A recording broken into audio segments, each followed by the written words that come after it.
welcome to another demonstration video brought to you by Summit Hosting. In this video, we'll be showing you how to use Windows Task Manager to end frozen applications on your server such as QuickBooks or Sage. To get started, you need to launch Task Manager on your server.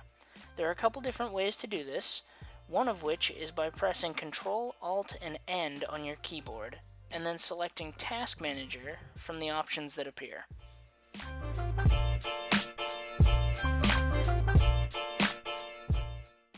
Another way to launch the application is to simply right-click on the taskbar on your server and then select Task Manager from the list that appears. If you get a small window such as this one, click on More Details in the bottom left-hand corner to expand the window. Once you've got your expanded window open, click on the Users tab to see a list of active users in the server. Find the user that you need to end the application on, click on the arrow directly to the left of that user, and then find the application you wish to close. Click on it to highlight it, and then click End Task in the bottom right-hand corner. The application will close like you see here, and then the user will be able to reopen the application and use it without issue.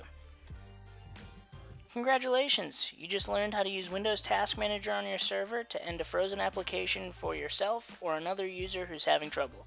Thank you for watching this demonstration video brought to you by Summit Hosting, and have a great rest of your day.